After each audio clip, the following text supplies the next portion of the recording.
We still do 7 NUFC Matters show a week for free. But if you want to help support NUFC Matters, then there are a few ways of doing it. Hit the like button on each live broadcast and video. This helps the channel grow. Hit the subscribe button and select the all notifications bell so you don't miss a single show. If you want to help us financially, then you can join the channel using this button with the membership starting at $1.99 a month. Or you can drop us a donation in the chat using a super sticker. We're also looking for sponsors. If you'd like your brand advertised on the flyers for the show and featured during the ad break, then email John at nufcmatters.com to arrange today.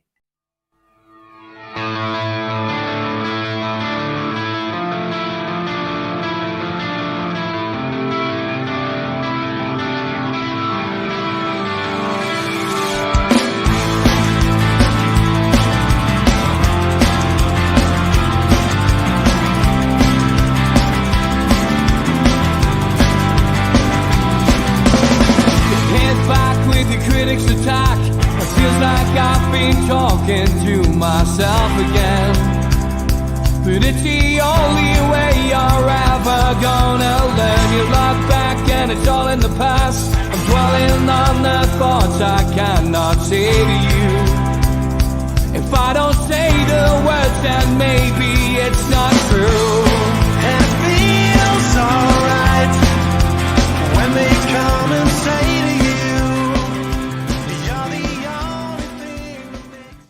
good evening, welcome to NUFC Matters, the three amigos, the perfect way to kickstart your Newcastle United weekend. And what a glorious sunny day it has been today. The sun is shining across St James's Park as I walked into Newcastle today, fresh from my trip away to Portugal. It was a golf holiday, lads.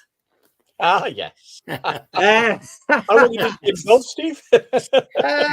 Not long. Anyway, moving on. Lots to talk about tonight. And big shout out to the two people who stopped us in the street today to say hi. I love the three amigos. It's my favourite programme on the channel. Pass on me best to the lads. Keep up the good work. One of the guys who I saw today goes, Warlass doesn't like it, but she does like Tweet of the Week. And he said, the Tweet of the Week's my favourite part of the show. He says that you do. He says, so I do look forward to them. But yeah, thank you, everybody. It's always nice to get stopped by people who appreciate the show. It happened at the airport, on the way there, on the way back. And yeah, it is nice. We are, again, broadcasting across all the channels tonight. We're broadcasting on Facebook, LinkedIn, we're broadcasting on Twitter, and we're broadcasting, of course, on YouTube. If you're watching on one of the other social media outlets, please, if you've got a YouTube account, subscribe. Tonight could be the night we hit 52,000. We're only 8 short. So if we can hit 52,000 tonight, great stuff. It never gets taken for granted on this platform. All we do is come on, we have a big crack and try to entertain you for a couple of hours on a Friday and an hour on each of the shows the rest of the week, an hour and a half, of course, for the professionals. But we do enjoy it. And yeah, that's all I want to say. Thanks very much for your support. Okay, I want to start with Eddie Howe. Reason being, I've had a bit of an Eddie Howe fest today because when I've been out and about, I first off listened to the press conference, which was fantastic as usual. Probably more of an enlightening press conference than I've heard for a while from Eddie. Maybe the pressure's off now. We're coming down to the business end of the season. Newcastle are still in it for European qualification, and it's exciting. It is exciting.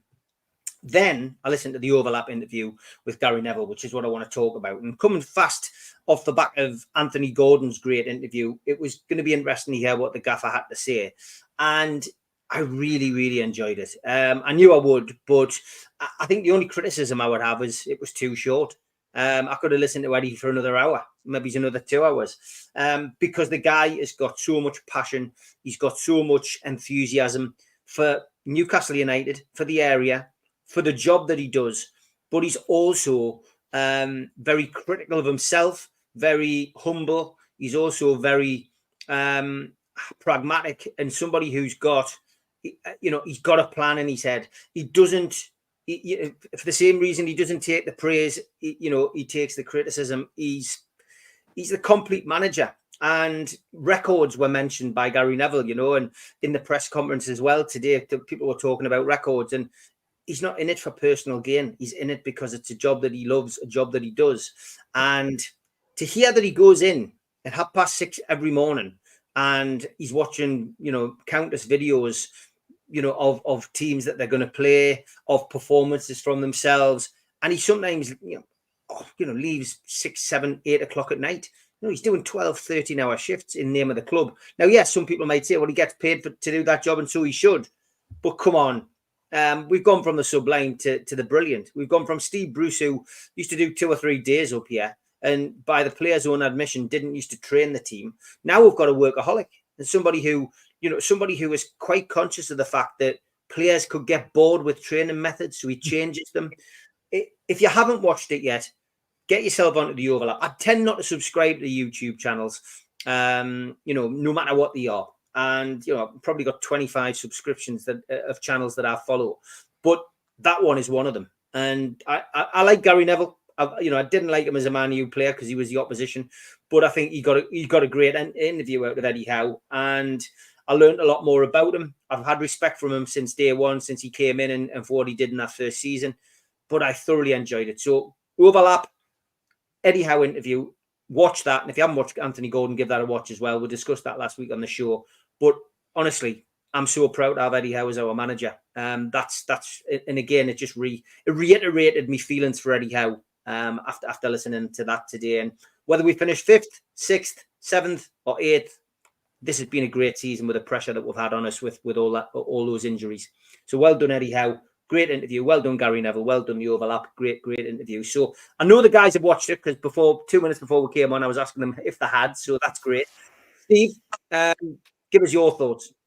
Well, my first thought before we go any further, Steve, it's nice to think that somebody enjoys the show that we put on, and their favourite bit isn't the Lookalikes. That's all I'm going to say on that. That's it. So on the interview with Eddie, I think what we saw with Eddie is a very passionate guy, a guy who's bought into, as you say, bought into the area, bought into the football club, bought into the fan base, been absorbed into what we've lived through for the last sort of, in my instance, 64 years, but with George an awful lot longer than that. He gets it, he understands it, he takes it on board, but he also doesn't get carried away with it because he's got his own plan. He knows what he's going to do. He's ultra professional.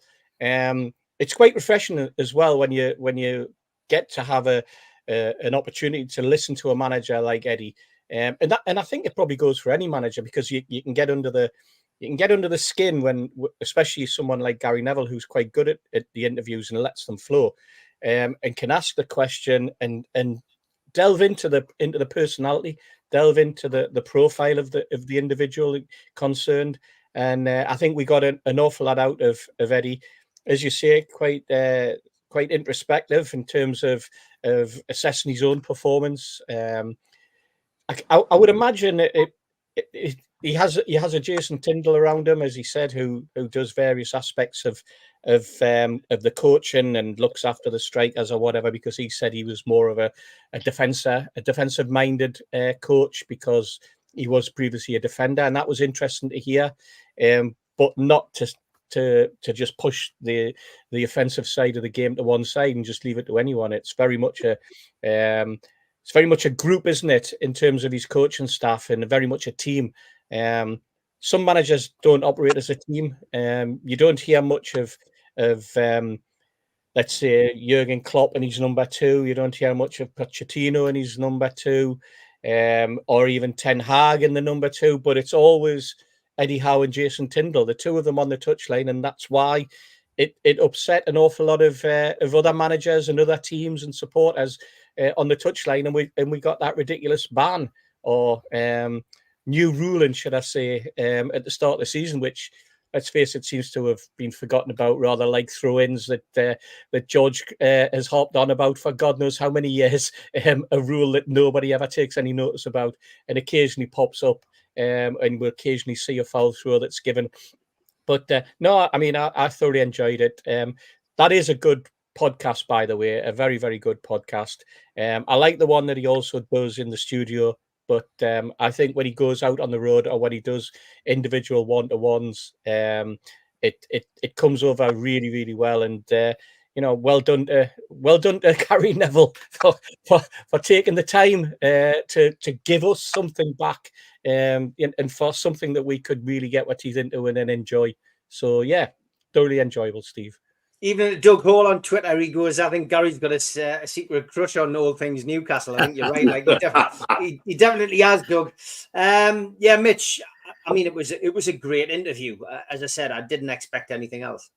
What was clear in that interview, coming back to Gary Neville, was the same as what he did with Gordon. He knows when to stay on a topic and let someone keep talking. He knows when to shut up and just let his guests talk and not interfere with stupid questions.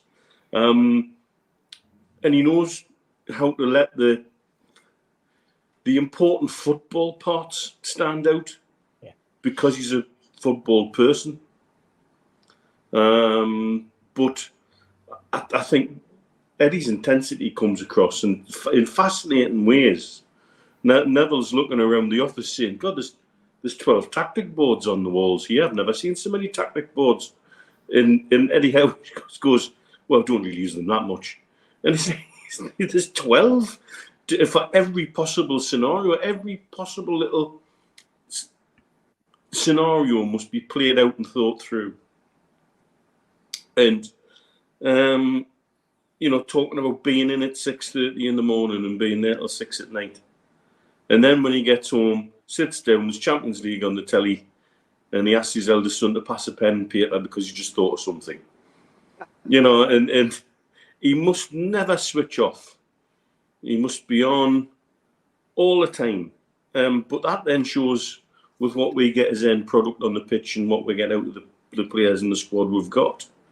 I think we really do underestimate the level of work he puts in day out.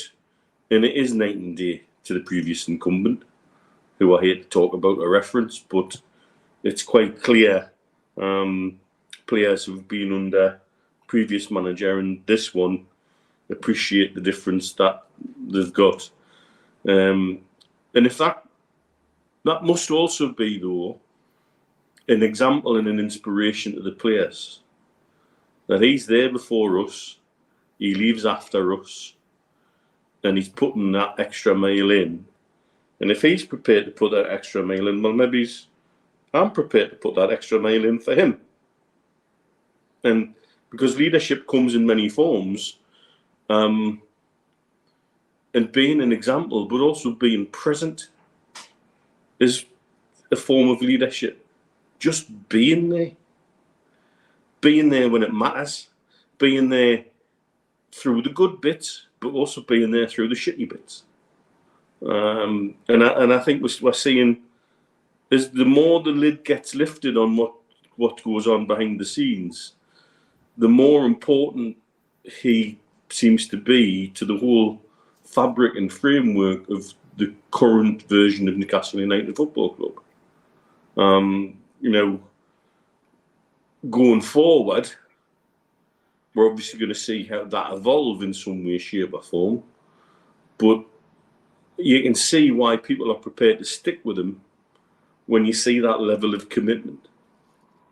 When you see what he's prepared to put first, ahead of all sorts of other things, no doubt, that other managers might not do. And I find it also interesting. You said it was a bit short, but he also touched us on that. He says he's got a reputation for giving short answers, and it's just the way he is. But if you're giving short to the point answers, there's not a lot of bullshit coming out of your mouth. And I think that's important too. That I think if he was given long, rambling answers for a lot of things, your bullshit sensor would be going off left, right, and centre. But he isn't. He's short. He's to the point, and that doesn't allow for people to put words in his mouth either. So I saw someone saying on the strapline there about the club coming out and saying what players aren't going anywhere. Well, that's what he said in that interview. And he can say that every day. But it's not him that's putting the stories in the press. It's the Southern-based media, it's the daydreamers and the wishers and the people who've got no idea what our financial position is, the people who are guessing that we might have to let someone go, people who are guessing and hopeful that they want their beloved Arsenal to do better or Liverpool to do better. That's where all these stories come from. And Eddie Howe can come out and say every day that we're not selling them, and there'll still be stories in the paper saying that that's what's going to happen. We'll just have to ride this first month out, in particular with Bruno in this close. But I think that's why the club have done it. I think it's been a wonderful, absolutely wonderful poker play to just go all in and say, right, let's see the colour of your money. So it's very enlightening interview, very easy to listen to interview as well. Fabulous. George, quite an amazing interview and from quite an amazing man. Give us your take on it, mate. Well, people will know how devastated I was when Rafa went. I mean, he came in, you could see from the off that he bought everything about Newcastle. And when he hesitated about staying on, his daughters were saying, Dad, these people love you, stay, and all that sort of thing. Well, you get that once, that's what I thought. But hell, we've got it again in Eddie Howe. I know he comes early because he puts the lights on that pitch in the dark mornings and I can see them from my bedroom. So I know things are happening. Little did I know it was the boss, it was the manager. I mean, I just thought it was the ground staff, but it's him. And he's up doing things, putting placards up, doing this, doing that, doing the other. And the comfortable thing for me is I feel better now than I've done for a while. We've got an ownership that's a good fit from my point of view, and we've got a manager that fits well with the owners in my view as well, because I can't imagine they won't be impressed with what Eddie Howe's done and what he had to say yesterday and so on.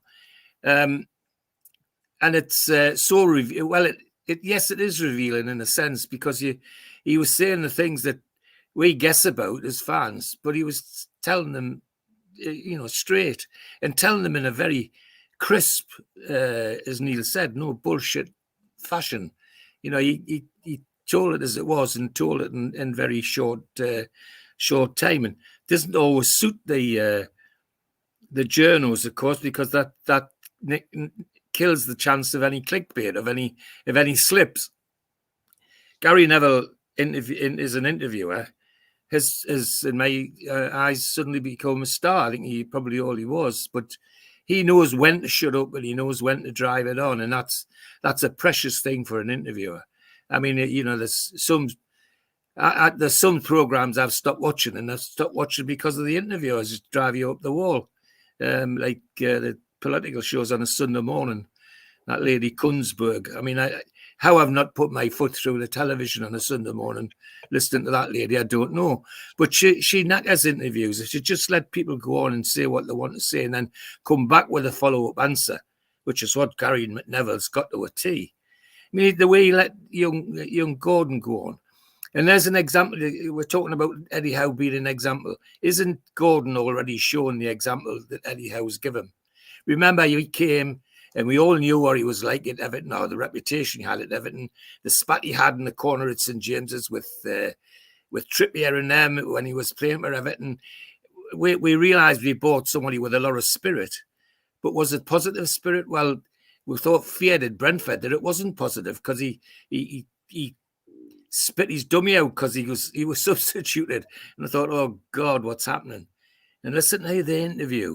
Listen to his interview again and listen to what he has to say about the manager, about Eddie Howe taking him to one corner and saying, this is how you do it, Bunny lad. Get it out of this system, but this is how you... I mean, all of that's Eddie Howe. And the rest of the stuff as well. And I'm always interested in watching when things happen on the pitch and the players run towards the dugout, which people they run to. And... they don't just run to Howe and to Jason, but they run to the other lad who used to be with the England squad. What do they call him? Oh, sorry. Yes, Graham. Graham. Yeah, Graham Jones. And you can see there's something positive without all of that. Now, they obviously train in groups, and probably that group working together. But what's very, very positive for Newcastle United is the togetherness, which I was starting to worry was because of the hiccups we've had, they're starting to disappear. Well, clearly it isn't. But the other thing is that there's so many football people who you dread them opening their mouth because you're not sure what they're going to say. You dread them opening their mouth because you know fine well what they're going to say is rubbish, and you could contradict them yourself. And then you dread them opening their mouth because you know that there's a disaster coming. No disasters with Eddie Howe, from my point of view. He is Mr. Newcastle United, and I hope he reaps the rewards that we'll reap as well if he does, because he's earned it already. In my view, he's already earned anything that comes his way because of the way he's taken our club forward. Bear in mind where we were when he came. Bear in mind what the players had to put up for 2 years beforehand. As I've said to you lads, 2 or 3 times a week, I'd find Dwight Gale and 1 or 2 others sitting on my fence at the bottom of my front garden, heaving their guts out because they were on one of Bruce's marathon runs, the very thing that Dwight Gale shouldn't have been doing with his knacky legs. And yet he was doing it at the bottom of my garden. None of that with Eddie Howe. And as I say, I know he's there now because I know it's him that puts the lights on early in the morning, which is tremendous, absolutely tremendous. And that he's got that, he's bought it all, he's into it, but more importantly, I suspect Mrs. Howe's into it as well, because he wouldn't get away with that with most wives, even football wives wouldn't tolerate some of the things that he's getting away with. And as you say, even when he's watching football on the telly, he can't just watch the football. He's got to make a note of what he's seen that's generated his interest. So, brilliant. I have to say that. But bravo to Gary Neville as well. That his technique is brilliant. And it would suggest, as somebody's already had, is that the interviews with Gordon and Eddie Howe suggest if he doesn't like me, he certainly has a good feeling for what's happening here. And long may it continue. But that can only be good for Newcastle United. And I as a fan of some years, he's certainly endeared himself to me in a way in which when he came, I never thought he would, because I wasn't a fan when he came. It was a case of Eddie Howe. But it's not Eddie Howe now. The big thing is, and all the southern typos will be generating up for getting him to the England job when Southgate takes over at Manchester United and all that tripe. Well, I think they're wasting that time, because he's a team coach. He's not a casual coach for England. He's a team coach. He wants to be amongst the players and have that sort of togetherness, and all positive, Steve. I'm rambling now, but just simply because I'm in awe of what we've heard, and in awe in a good sense, that it could only be positive for Newcastle United. Yeah. Okay. Great first 25 minutes, and I'm sure if Eddie Howe tunes in, not that he does to these shows, but I'm sure as he mentioned, sometimes things get fed back. If this gets fed back, it's all positive, Eddie. Okay, time for Toon Lookalikes.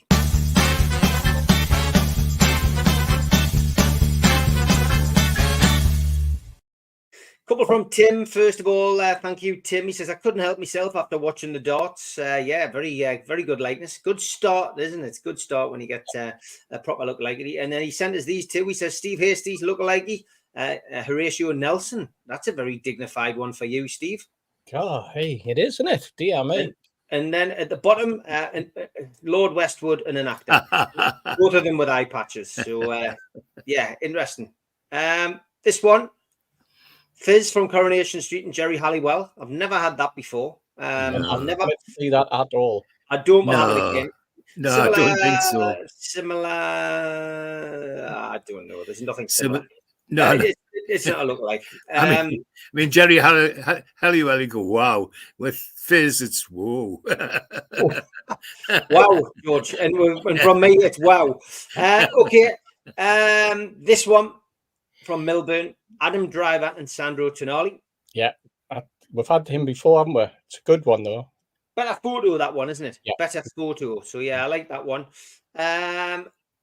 Jimmy Moore, Joe and Blair from The Facts of Life, and Hall and Oates. Very good. Darryl Hall and John Oates.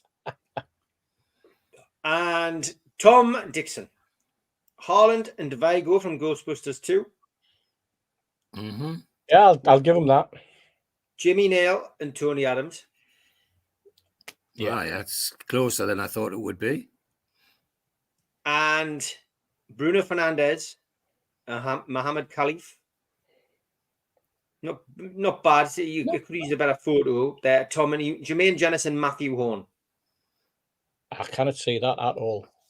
No, it's a bad photo of Jennison. I can see where you're coming from, Tom, but it's a bad photo of Matthew Horn. Apart from the gap in their teeth, is now similar. Yeah, Breaking Bad, of course, the actor, and Eric Ten Hag, and it is going bad at Manchester United.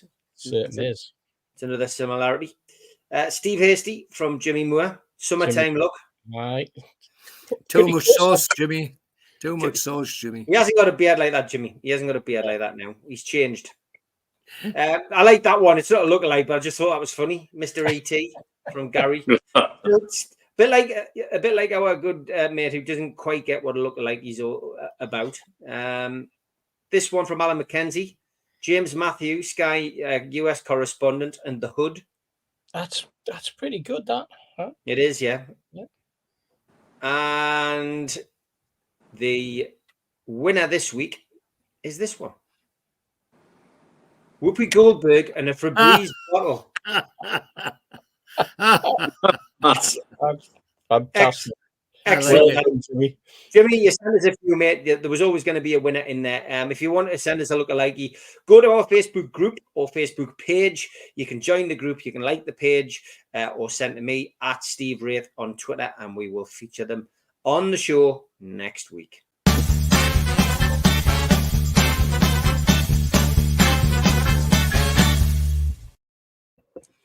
Okay, moving on from Eddie Howe. I'm going to talk about goalkeeping situation at Newcastle. Been an interesting debate on social media this week about, the fact that Nick Pope was available last week. He was on the bench. Eddie Howe decided to stick with Dubravka. We've got 3 games left. I've seen people chucking the England situation around, and we can widen it a little bit because a similar conversation has now been had about Kieran Trippier. Kieran Trippier, being away, had specialised training. He's fit. He's had a great week's training. 2 completely different answers from Eddie Howe in the press conference today. He was asked about the goalkeeping situation, and he was asked about, injuries, and of course, Kieran Trippier came up. What did I gain from that? I gained that he's going to be faithful to Dubravka. I think he did it last week. He had the big call to make last week. He said Pope's had a good week's training, but they've all got to get to that level. I genuinely think he's going to stick with Dubravka tomorrow. That's my call on that. With Trippier, I think it's a flick of a coin.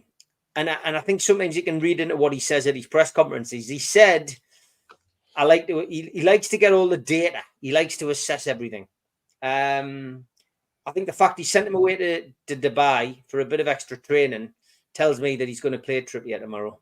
And I think Livramento will probably be the one who dips out. What's your thoughts, lads? Steve, come to you first. It's, we don't get paid to do the job of the manager whose praises we've just sang. But what would you do tomorrow as a Newcastle United manager with the goalkeeping situation? Would you keep with Dubravka, who has done quite well since a bit of a shaky start, or would you bring Nick Pope back in? And what would you do with Kieran Trippier? Would you bring him back in? Dare I say it? I think our set pieces have been a lot better in the last few weeks with Anthony Gordon taking them. That's not, I just think, listen, Kieran Trippier is great at set pieces, but I think if Trippier does come back in, maybe sharing the load a little bit rather than trying to do everything yourself might not be a bad idea unless that's what the manager's wanting to do. But what would you do tomorrow? Interested what you would do in the chat as well. Drop it into the chat. Let us know what you think. Go on. Steve. Yeah, let's take the goalkeeping one first. You look at Pope and you think that was a long-term injury. That was a difficult healing process that he's had to go through. out for a very, very long time. Been back in training with the lads for a week, 10 days. And it's the sort of injury that really needs to be 100% before you can then, adequately be confident that there isn't going to be a breakdown. It's not like a muscle injury or something like that. And also, given the length of time we've got left in the season, I don't think Pope's rushed himself because he still thinks he's in with a chance of the England squad or anything like that. I think he's 100% been focused on Newcastle United and just recovering from what was a very, very severe injury. And I think Dubravka's done okay. I think Dubravka's, held his own, especially with the changes that we've had to have in front of him, which weren't there before Pope went. And then all of a sudden, Dubravka has to cope with God knows how many centre halves, God knows how many full-backs, changes of personnel, change in style, change of tactics, changes in formation. And I think he's handled it well. Yes, the goalkeepers are always going to be to blame if they make a rick, and the spotlight's very much on them rather than a midfielder or a striker, excuse me, or a fullback. But I think Dubravka's done enough for us to be confident that if he plays on Saturday, that he'll put in a decent shift, and I don't think he's really let us down. And for that alone, I would say, stick with what you've got. Suddenly throwing Pope in with a makeshift, what is being a makeshift back for the last few weeks. I think that sometimes it's better to just err on the side of caution and just keep things steady. Now, the Trippier situation is slightly different. I think Trippier has been held back to get him fit for the England setup. Originally he was going to be back at the end of April. Obviously, there was a setback, or the lad didn't feel everything was right. So they sent him off to Dubai. He avoided a couple of bars that we know of in Dubai and didn't turn up. Was a positive. It's one of the few people I think I know that takes a flight out of Newcastle Airport to Dubai who doesn't end up in any of those bars, to be perfectly honest. In his budgie smugglers. That's like exactly. Although those shorts did look like budgie smugglers. True, they did. But I think as you said, you read into what Eddie Howe's words in a press conference. And I think for tomorrow, I would, again, err on the side of caution, but for a slightly different reason. I think Trippier against Man United would be a better... Have him on the bench tomorrow, perhaps. Keep Livramento and keep Hall as your fullback options. Don't shuffle things around. We've shuffled enough at the back. I don't want to see Livramento having to flick onto the other side or anything like that, just to accommodate Trippier coming back. I'd rather Trippier was 100%. And I think that having been out again since January and with a muscle injury, far better to just ease him in gradually. If necessary, give him 20 minutes tomorrow. But I think he's probably looking at the away game.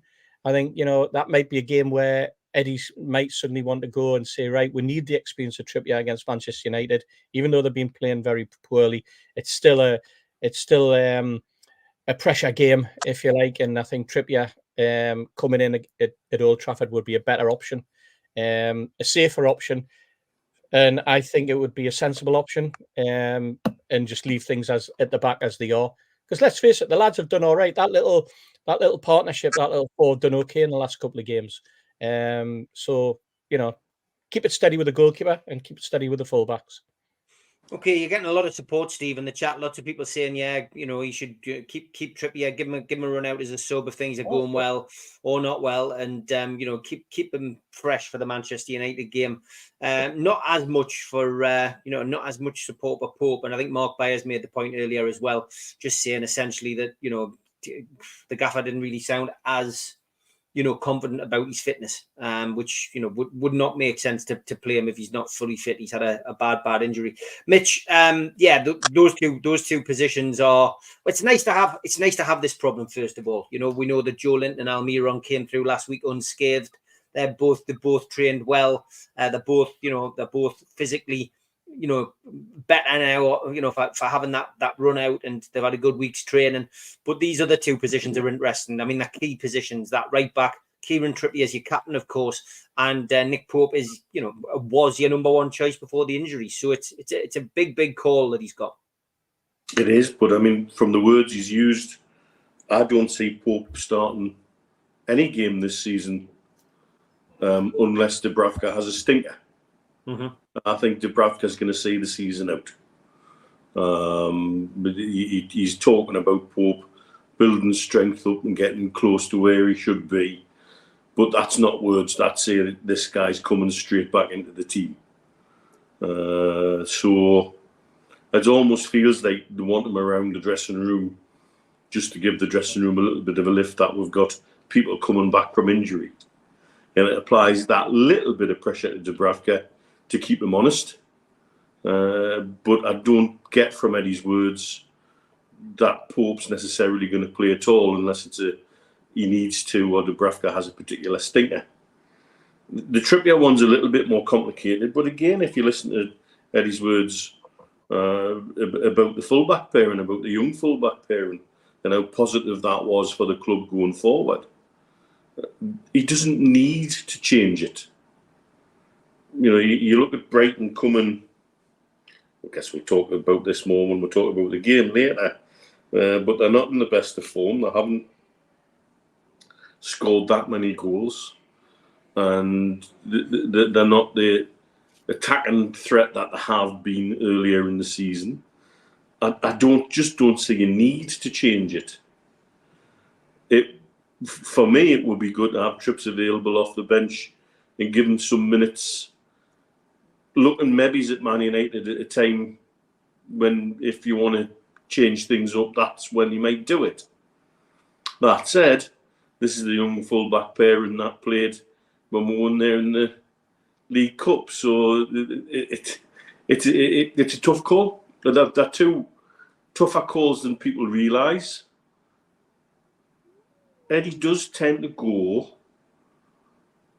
with what he knows when he thinks someone's fit enough.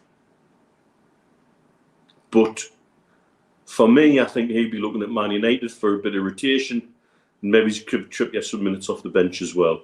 But I certainly don't see Dubravka not playing every game to the end of the season unless he has a stinker. Okay, George, what's your views on these two players in these two positions? Don't particularly see either of them starting tomorrow, but it wouldn't surprise me if both got the last 15 minutes, because there's nothing like actually setting foot on the pitch and feeling the atmosphere and all that sort of thing to get you back into a playing mode.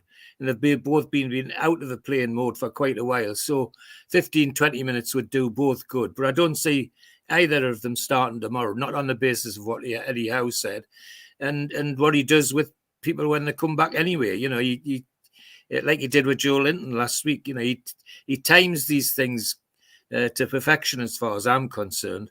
And it'll do a good. As regards Manchester United, the lads have already said it. The full-back, the pairing, it's there now. Well, the pairing, remember, beat them in the Carabao Cup 3-0, and one of the lads scored, didn't he? I think, was it Livramento scored, or was it one of them scored? Both of them scored. Both of them scored, I thought. It wouldn't be doing ourselves a disservice, but it's certainly the game to think about bringing trips back if you're going to. But it wouldn't surprise me 1 minute if both got the last 20 minutes tomorrow. Last week, I've not had a chance to talk about Burnley. That could have been another 8-0. That's how dominant we were. And those lads have earned their socks, earned their strips, their shirts to have another go, in my view. So I don't think Eddie will change very much. He might find room for Joe Linton and all that sort of thing, but no, I think he won't start the two of them. They maybe give them the last 20 minutes. But isn't it nice to be able to debate who's what sort of substitute bench we've got. That we're not going to have to pick any one of 3 goalkeepers if we get a massive injury surge. You know, I mean, what a refreshing change, because that's the situation we were in about a month ago, wasn't it? 3 goalkeepers on the bench. It's just ridiculous, but that's where we were. Well, we've now got the chance to put that right. The only other thing I would say about Trippier is that, for God's sake, put him on the pitch somehow, otherwise Eddie Howe will get $1 million. Let us remember. We've got over 750 watching tonight. We're live on LinkedIn, Facebook, and on Twitter, as well as YouTube. Thank you, everybody. Thank you. For those 350 of you watching on a different platform, please subscribe to YouTube. We are 3 away from hitting 52,000 tonight. So if you can hit the subscribe button, if you've got a YouTube account on NFC Matters, you'll be doing us a big favor. And we will be finally on the final countdown towards the exact attendance figure. 52,000, of course, is not the exact attendance, but it's an amazing total I have. So please, if you're watching on LinkedIn, Facebook, or Twitter tonight, take time, jump onto YouTube tonight and just subscribe to NFC Matters. It's free. You don't get any notifications or any hassle. All you're doing is supporting a true Newcastle United supporters channel. So thanks for tuning in. Okay, we do have a few questions. Jody Boy was in early. He said he's not watching live. He's going to catch up on this later on. It's a question for the lads. I hear a lot of teams using injuries, workload for reason for losing. Manchester United earlier in the week, Villa last night. I heard it from Chelsea, Liverpool amongst others, including Newcastle United. If we're all saying it, is it an excuse anymore? Even Man City weren't at full power without Kevin De Bruyne, apparently. Is it time we accept football is a 25-man squad game nowadays and we stop using it as an excuse? Steve, great question from Jody Boy. Again, it's one that's open to opinion, but like every question, you know, we've all got different opinions. What's your view on this? I've got to be honest, I tend to agree. I do as well, Steve. I think that, well, let's face it, there's been an awful lot written about injuries this season. For some reason, it's become the byword for failure this season for virtually every club in the Premier League. Every defeat has been followed up by a manager or a coach or a TV pundit throwing in, but they've had an injury crisis. Yet I can't recall that injury crisis comment being made about Newcastle at any time. If it has been made, it's been very, very rare because our injuries have been consistent. The number of players out has been consistent all the way through the season. 10, 11, 12 players in the squad unavailable. Mark, please don't. Has nobody told Mark I'm crackers and I'm just as likely to do it? Exactly, that's what I'm thinking. Oh, dear me, what we're getting into. And on Mark Byers' point, we've hit 52,000 lads. So thank you very much, everybody. Yeah, great. Where was I? Oh, yes. So it is. It's been something that's been commented upon, and the longer it's gone on this season, the more managers have used it.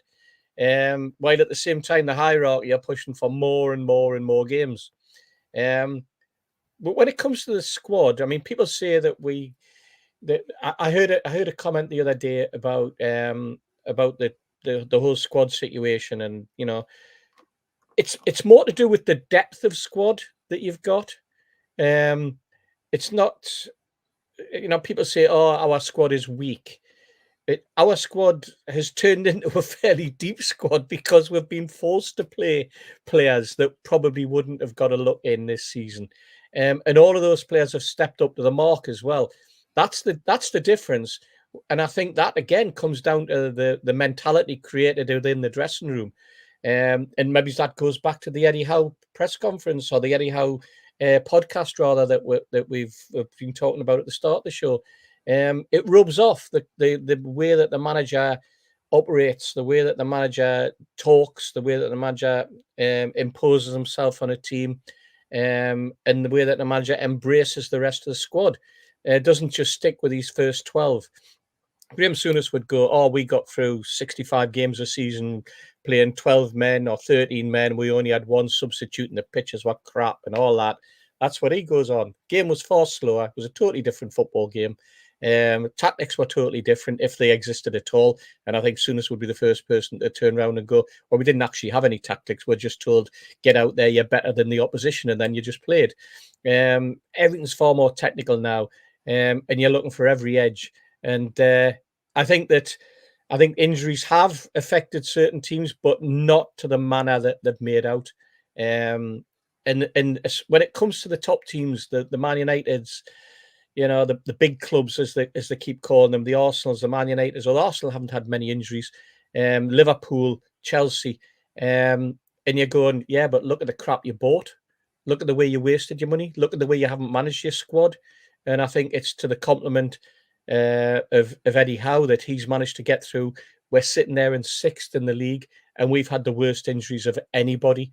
And not only that, I've never heard him complain. I've never heard him moan in a post-match or a pre-match interview with the press. Oh well, I'm struggling because we've got a massive injuries. It just hasn't happened.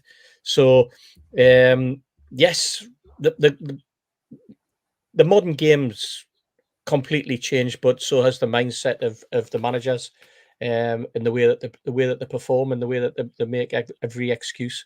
But we've come through it. We've come through it, and that's the biggest positive we can have, because we're going into the last 3 games of the season, and we've got players coming back at a time when other clubs have got players dropping out. It's interesting, isn't it? The excuse, Mitch, injuries is something which Eddie Howe hasn't played on this season in any of the press conferences. It is what it is. We go again, and even now, in a period where he could be slightly more reflective because of the players he's got back, despite the fact he's had, he has a couple of his key centre halves missing, he's just got on with it, hasn't he? He's just got on with the job. Oh, you're on mute, Mitch. You must have muted yourself. This is the difference for me. Is if you look at how Eddie has been put in certain press conferences where injuries have come up, he's not really had a friendly member of the press to frame the injury problem in a certain way. It's almost been down to us as a fan base getting the message across to people about how many players have been missing, key players for how long, and yet Man U seem to have 2 or 3 members of the press telling everybody how bad the injury crisis there is. And Liverpool had it when they were going into the Carabao Cup final, and he's already got kids. He's already got kids to play this final, and which was bullshit. Okay, maybe he's had kids on the bench and he had to use them, but we were doing that in the Champions League, and yet we didn't get that grace afforded to us. That's what knocks me. Is the reality is we've had, in terms of minutes, the most serious injury crisis in the Premier League all season in terms of numbers. The next amount to it is maybe about 60% of the minutes lost through injury and suspension to what we've had this season. And I think that's Brighton, actually, by the way, we're playing tomorrow.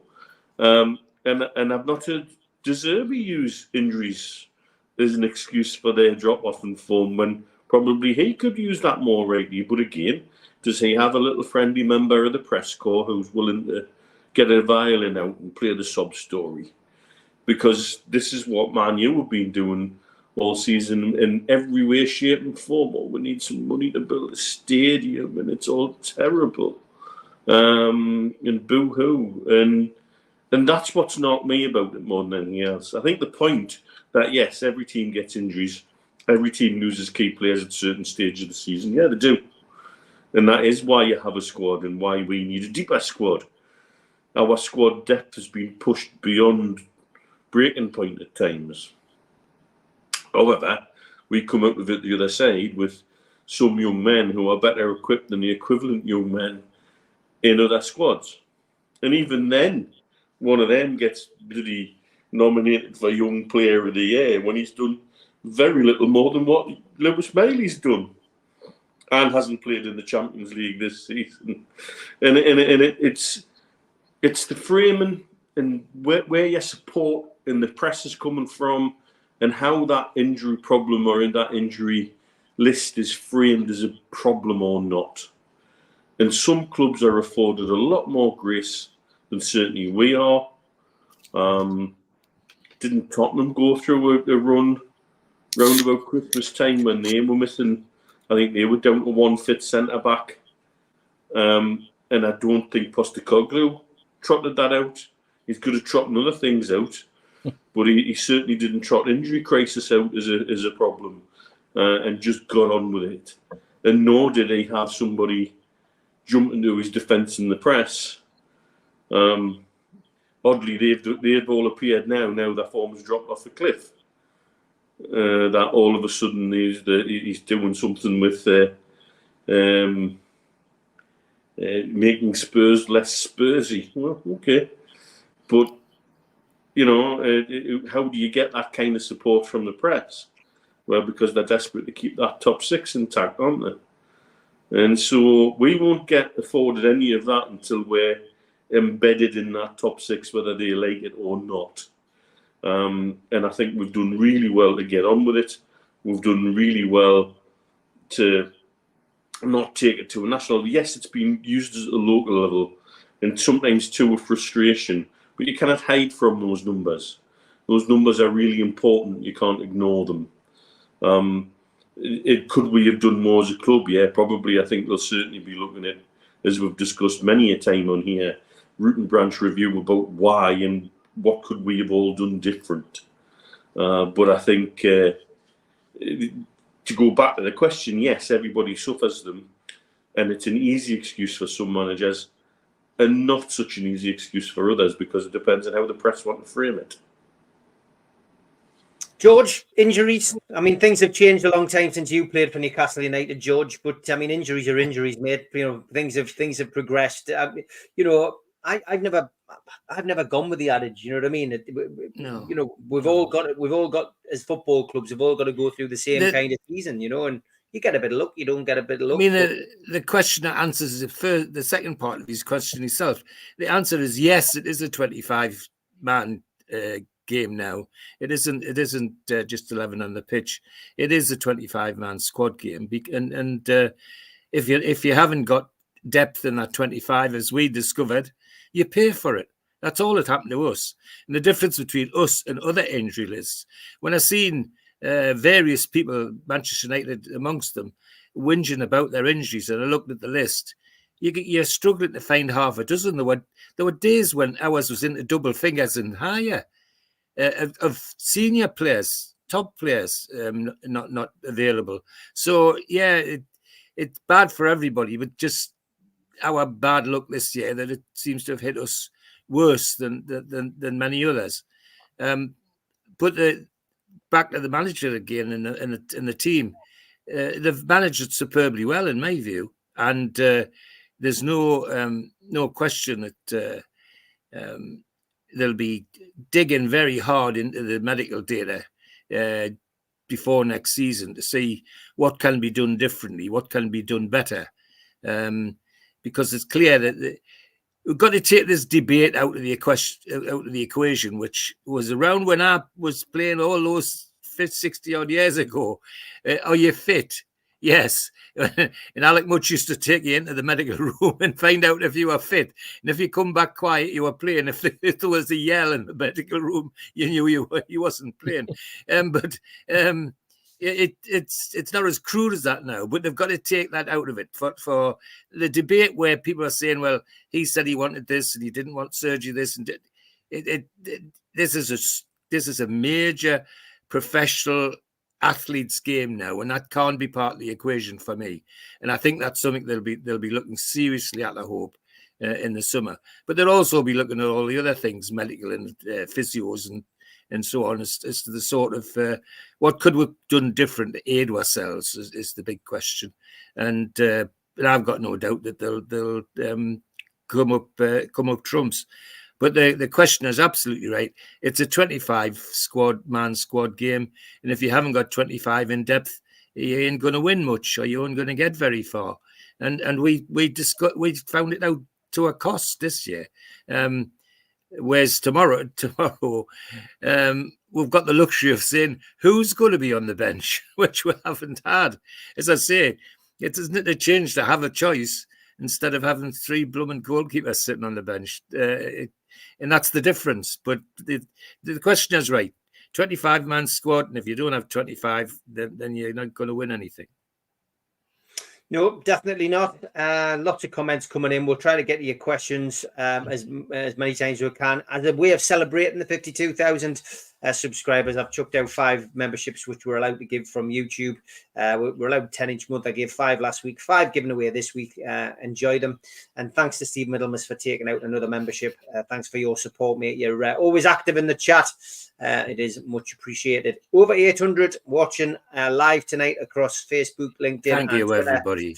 Thank you. Let's try and hit 52,350, which of course is the ground's attendance. That's got to be the next target. If we can do that, that's it. We'll be okay until the build the ground up. But thanks for your support, everybody. We're going to have a quick ad break. As always, got plenty to get through on the 3 Amigos. A big thanks to all our sponsors, Skips and Bins, telephone 0800 25 45 25 3, email inquiries at skipsandbins.com, website skipsandbins.com, easy contract free and pay-as-you-go waste collection. Thanks to Mr. Vicky's Sauces, handmade in Cumbria, their website mrvickies.co.uk, telephone 01768 210 102, or email info@mrvickies.co.uk. Thanks to United Group Travel. There are no strangers on our tours, just friends you haven't met yet. Their website, unitedgrouptravel.com, email beverly.ugtl@gmail.com, telephone 01670 632 460, or mobile 0791 666 4174. Thanks to Media Arts for the technical side of things. And you can also find us as a podcast on iTunes, Spotify, or other podcast providers. You can subscribe to the channel by hitting the subscribe button underneath this video. Hit the all notifications bell so you don't miss a show. Hit the thumb up to like the channel and click share to your social media. If you want to join the channel, then click join for as little as $1.99 a month. If you want to become a member, for a one-off £25 payment, email john@nufcmatters.com or go to membership at the website nufcmatters.com. If you've got a smartphone, hold your camera over the QR code and it'll take you straight there. We also help the food bank on this channel. Go to nufcfansfoodbank.co.uk to the matchday bucket and you can leave a virtual donation today. Okay, and don't forget the end of season do takes place at the Tyneside Irish Centre, 20th of July. Tickets at tenner. It's in aid of Dementia Matters. nufcmatters.com, newcastlelegends.com is where you can get your tickets. Supermatt and Gibbo doing a talk in on stage. Ask George and the Long Sands as well. Get your tickets for that. And an evening with Rob Lee, 2nd of August at the City Hall. Tickets on sale from ticketmaster.co.uk. And last couple of weeks of the football season been played out. With me, Rye and Ted on the Northeast Footy Brekkie Show, live on the Toon Radio, weekdays 7 till 9 on DAB smart speakers and the toonuk.com. We're running the show till the end of May and then we're having a couple of months off. But thanks to you who tune in on a morning. Steve Hasty, I know you've been a bit of a regular, sending a few messages in. Dunnell, Barry in particular, Magnus from Iceland has been joining the show and jumping on. And well done to Dunnell, who actually came on the show. The week I'm away, Dunnell, you decided to come on the show. You must have thought, Steve's off, I'll jump in. So very good, mate. Good to hear that you'd took part in the show and flew the Newcastle United flag. Okay, as always, we have something to brighten up your week. And for the man who I met in the street today who said his missus loves this part of the show, here you go.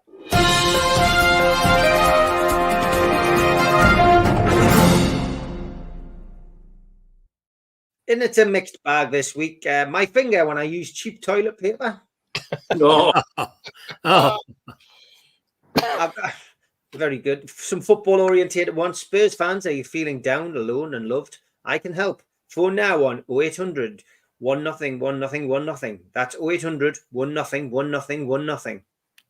Very good. oh dear me.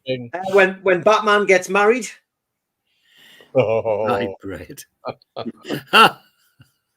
and another supermarket one. I'm scared to peel it, says Gary.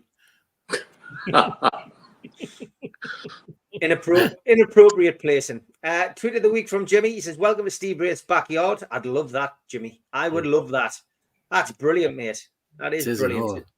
I'd love to know where that is. I'd love to go and pay a pilgrimage to it. And only Star Wars fans can see it, lads. An X-Wing fighter on the ground there. it's really Jimmy, good. keep sending them, Jimmy. Aspudge, maybe not the best abbreviation for assorted. True. Good Lord.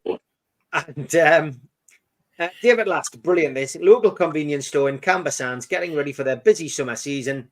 BJ's on the beach. And me, after watching 12 minutes of MasterChef, definitely me, that. Definitely me. Fantastic. And don't look down, lads. They're caught in a trap. Oh. Thankfully, no way out. You've heard of the Angel of the North. Here's the Angel of the Morph. Wow. And yes, how hot is her brew?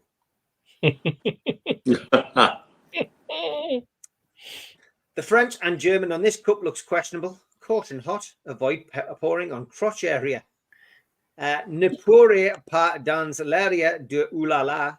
And 9 droppen za Haut, Kaff und sie Nackers.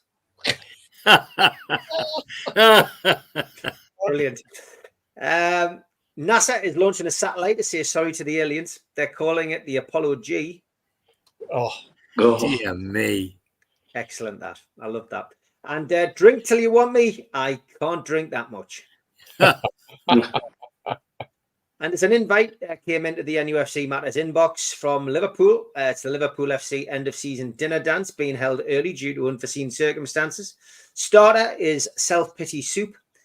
Main course, humble pie with sauerkraut, a bitter German dish. Dessert, hard cheese and sour grapes. Wine, Scheller wine, a hard to swallow vintage. And guest speakers, Eric Ten Hag and Sean Dyche. Sounds like a cracking night, that. The cat's back, Steve. Cat of the week. Back and then gone again. Started telling people about the benefits of eating dry grapes. Fascinating. Yes, I'm all about raising awareness. Oh, Great, Jimmy. The Star Trek ones are great. And best childhood memory, falling asleep on the couch and waking up in bed. I miss teleporting. It never happens to me anymore, says Paul Rocky too. All been there, mate. We have all been there.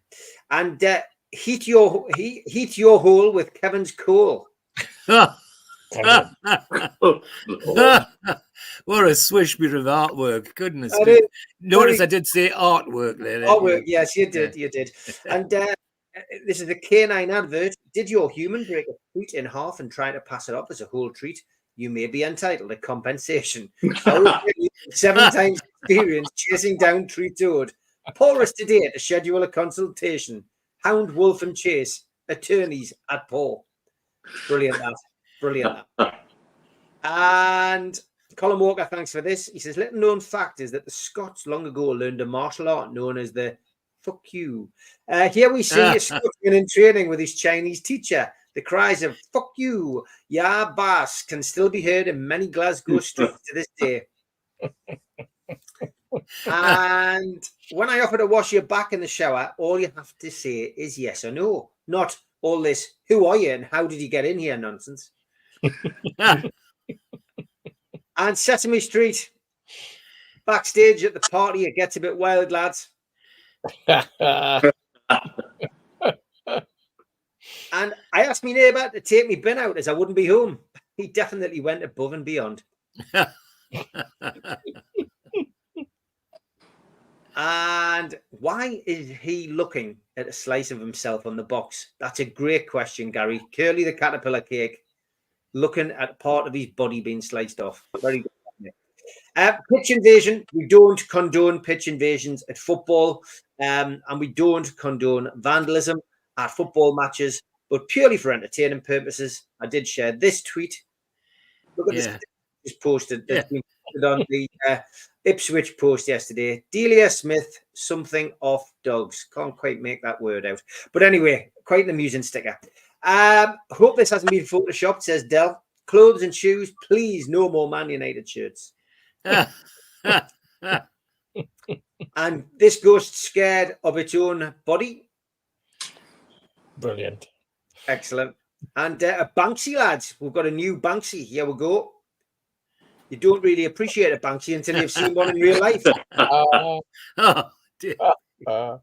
And somebody is doing this to letterboxes. I think this is brilliant.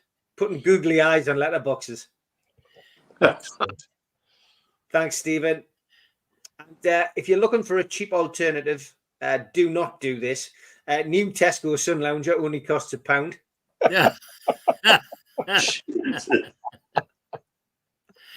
And we've gotten to the top 4 now. Johnny Holmes says, my dad's in spoons. He's no clue how to use the spoons app, so my mum sat at home ordering his booze from the sofa. He's messaging her when to order. Fantastic. All right, top 3. There'll be people doing that now this weekend. Top 3. I'm in your shed again. Mate, I've looked in my shed. I can't find you. Are you sure you're in there? Bugger, honestly. I'm not going to show you his reply. The reply's fantastic. That's why I didn't show it. Didn't want to get the channel shut down. And this one, how do I set the washing machine? What are you washing? A T-shirt. What does it say on the T-shirt? Pink Floyd. And the winner, and again, we don't advise you to do this home. This is purely for entertaining purposes. I'm not laughing at this person's expense. This lady sat in the hospital A&E department having mistaken Builder's expanding foam for hair mousse. My life is complete. Oh, dear me. Dear me. Always check the tin. That's your advice on Tweet of the Week this week. We'll be back with more next week. Keep them coming. Send them to Facebook group, Facebook page. Join the group, like the page, or send them to @SteveWraith or the lads on X.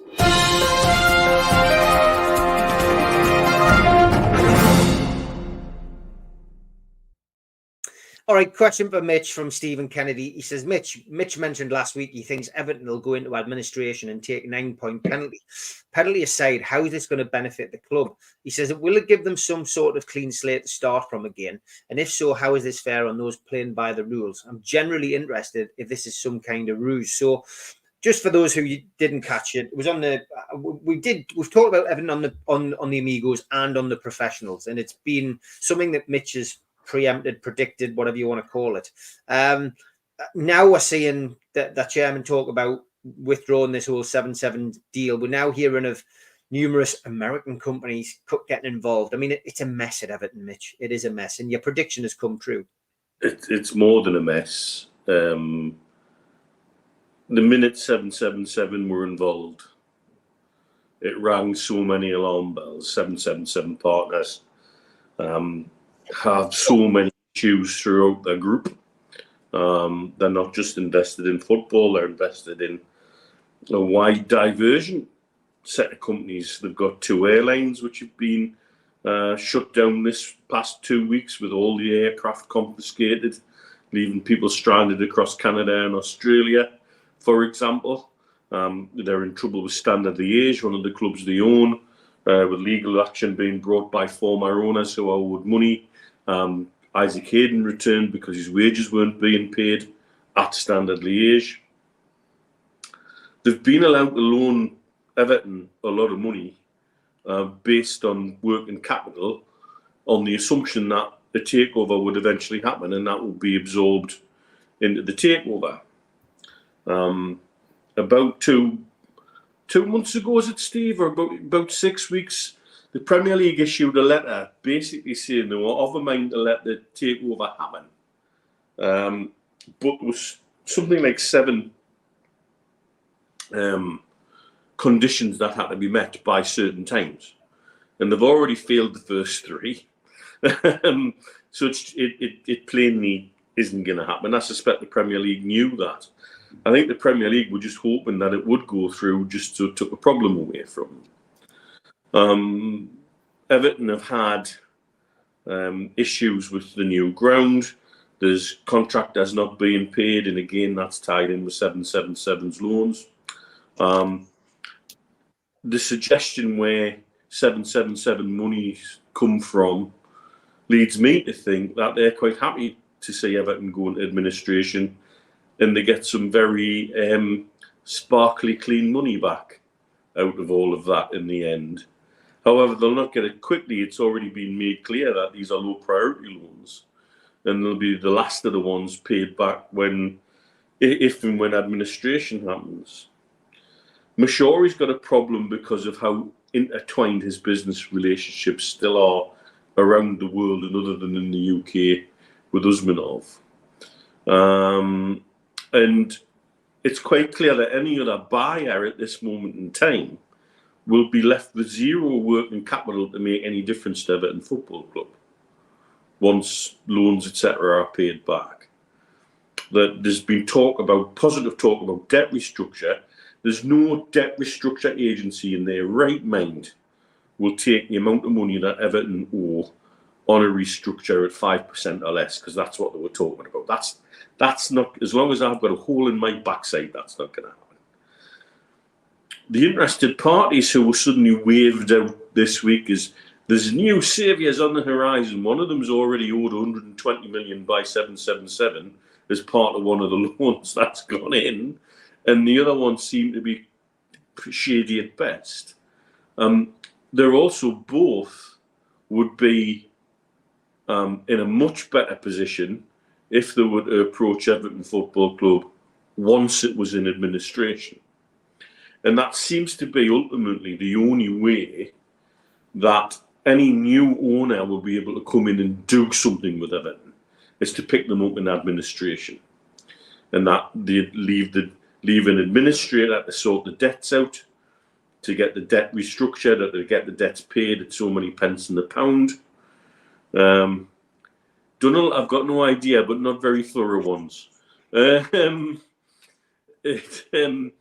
So, it would seem that any new buyer really would want to come in with administration already done.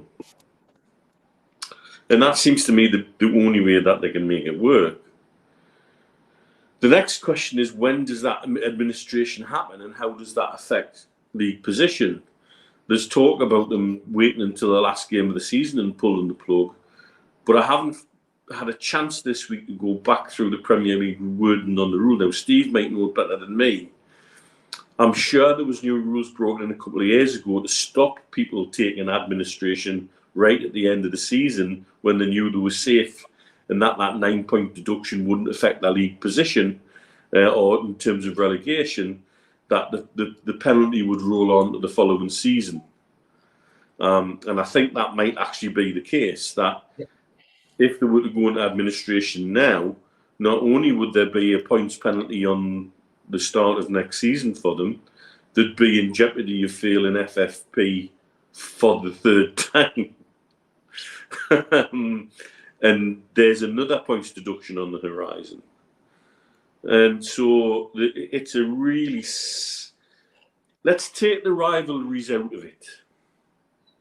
Everton Football Club are a long-standing football club at the top flight of the English game. They have been mismanaged to a point where one of my good mates over here, who's a blue nose, says, we spent £500 million and we got decidedly worse. And the people that really should be taking this are players like Richarlison, who've had that money and buggered off, didn't bring anything to the party, really disappeared. People involved with the club who've drained money out of the club. Agents who drain money away from the club, and the way that the current owner, because of his business ties with Usmanov, really dragged the club into a big problem. And then when they were in a position where they already were in debt and they weren't recovering on the pitch, decided, tell you what's a good idea, let's spend £500 million on a brand new ground. And in this process, screw over an area of heritage within Liverpool because we've redeveloped it, and the city's now lost that money too. He's not made himself very popular. For me, the only way I can see Everton Football Club surviving as an entity going forward is administration seems to me a fait accompli. It will happen because it's the only way any new buyer will get any value out of that club as it stands right now. I can't see 777 Partners being in a position to do it. They're too busy being sued by nearly everybody that they have a business relationship with at the moment. It seems like they don't have any kind of great capital available on hand, unless they're having another trip to Colombia. And it just all seems very, very sad and mysterious. You look at the nominations for Manager of the Month, and I know people mightn't like to hear and say this, or Manager of the Season. You know who Manager of the Season is? For me, Sean Dyche. He's kept that squad together, kept them fighting for points in the midst of two lots of deductions and all sorts of shit going on in the background, when it would be easier for him and easier for that dressing room to just put their hands up and say, oh, fuck this. And he hasn't. He's actually got hold of them and dragged them up as a team and kept them together as a team. And if that's not bloody good management, I don't know what is, really. But that's where it's at. I just don't see Everton ever being owned by 777 Partners. And if it is, that will be really disastrous for them, because they're turning everything else they own, from a cruise line to airlines to football clubs, into shite. And they're not saviours in any way, shape or form. And I think it says a lot, again, about how poor the Premier League are in terms of governance, that they've even let them get anywhere near that close to buying a football club. They should have kept at arm's length with a curried barge pole. They shouldn't be let anywhere near the fight for a game. And yet they were. Is Everton suffering because of FFP? To a point. The money that they've taken are loans against value within the club, just for working capital, just to keep them going, because he doesn't want to put any more of his own money in. And so it's a real, it's a clusterfuck, and a sad one that really needs to be addressed properly.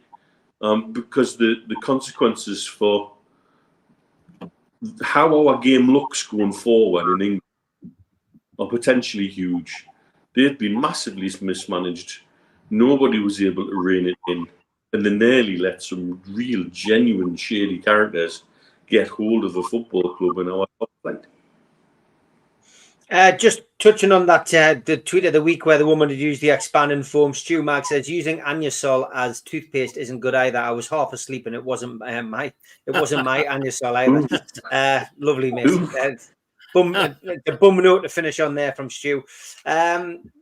Go on then. What's your views on this, George? The Everton situation. It's a shambles, isn't it? Oh, he's frozen. Well, it's tragic, isn't it? For Everton fans, you've got your heart's got to bleed. Your heart's got to bleed for them. It just must be driving them crazy. And Neil's absolutely right. This isn't just any club. This is one of the great historical clubs of the Premiership of top football in the country, and I'm happy to accept that. But being treated abominably, being managed dreadfully, and then for me, the sign that they were out of control was the new stadium. You go and build a new stadium, yes, but you build it on World Heritage site without permission. So you don't just knacker the site for you knacker it for the whole city.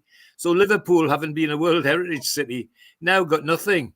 Absolutely nothing. Can't advertise anything at all to do with World Heritage because of what Everton Football Club's done. But the fans have had nothing to do with that. But they're picking up all the dross and having to watch the heroics. Neil's right. The heroics that Dyche has put on the pitch. and they're having to watch all night in the hope that everything's going to be fine, to the prospect at the end of the season of an administration that's going to turn the club inside out.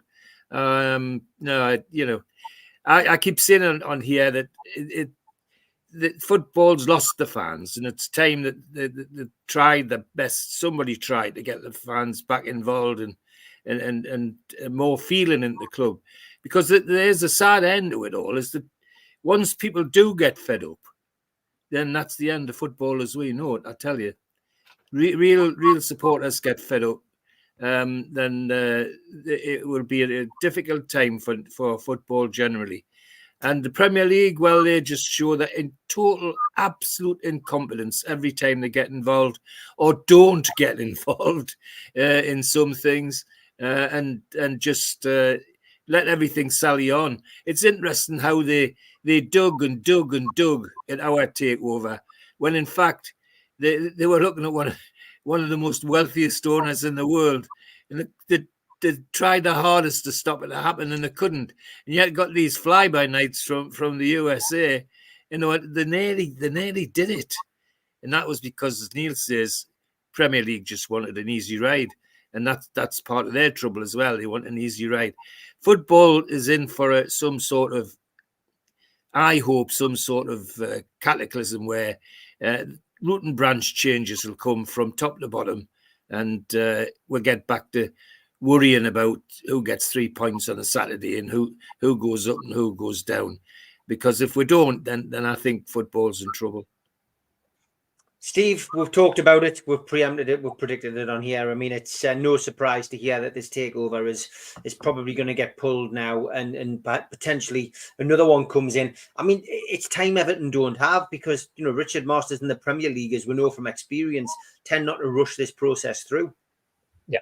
I think it was September that Masters gave them the thumbs up to carry on with the takeover, and all that was left was the Premier League to ratify it, and then they've sat on it since September. And in that period of time, Everton seemed to have stacked up hundreds of thousands, if not millions of pounds worth of charges on the new ground that they've had to go out and fulfil. And they've had to do that by borrowing money from two different sources. I think they borrowed money from MSP Capital to the tune of something like 150 or more million pound, and I think 777 Partners as well. Rob and Peter to pay Paul because they thought the deal was going to go forward, taking money from other aspects of their shady business and put it into Everton to the tune of 300 million. But this stadium's turned into a black hole in terms of finance. I think you mentioned Sean Dyche. Sean Dyche needs a medal from the Everton fans, simply because, and also from Mashiri, simply because he's just saved them a fortune at the weekend. Because by saving the club from relegation, by getting the number of points, which means they can now no longer go into administration, today or yesterday the football club announced that they're not going to go ahead with their appeal on the 2-point deduction. Now, that's because it's going to save them a fortune in legal fees. And that's how bad it's become. They can't even afford the legal fees to carry it on. So Dyche there has really dug them out of a hole. We talk about administration. I think it's more a financial restructuring package that they need, pending some sort of takeover. The need to get down, and Mashiri needs to accept that 777 Partners are not going to be the new owners. He needs to throw away the exclusivity that he gave them back in September, in fact earlier, because ever since then, anyone else who has wanted to put a bid in for Everton hasn't been allowed to. I think I read this morning that there are two local supporters, very wealthy supporters of Everton, who have stepped into the breach and said, look, we are interested in this, but the whole financial package needs completely restructuring first, in terms of how they pay off MSP, how they pay 777 Partners. The big question is whether it's 777 that go into administration before the football club, I suppose. And that's when the restructuring desperately needs to happen. Everton and probably 777 Partners need to see Everton restructured, so that at least they've got something on paper that shows they're going to get their money back. Because if they go into administration, the chances are they'll get nothing back. So it's an absolute mess. It's a shambles, and you've really got to look at the Premier League and what they've dithered on. And let's face it, the supporters of Everton have been held on a hook for so long. As I say, September, when the Premier League said yes, you can't tell me that unless they were being fed constantly duff information, that the Premier League someone didn't have the guts to say, Farhad, I'm sorry, but we're going to throw this out, mate. You cannot carry on. And nobody's been willing to do that to him. And the man's been left. Yes, it was all the money from Russia, from Usmanov. Everybody knew that right from the start. And when the trouble started with Usmanov, and when he was banned from the UK following the invasion of Ukraine, and he was made persona non grata in the UK, that's when Everton's problems started. But they went to 777 and borrowed money, and it's sad, but it now needs to come to an end, and they need to get on with proper restructuring of the football club, a proper restructuring of the ground, the facilities that they're going to have, and people with a bit more heart than Mashiri. And I feel sorry for him in a way. I mean, this guy's lost an absolute fortune, apparently, of his own money. And he had been pumping money and basically just ran out.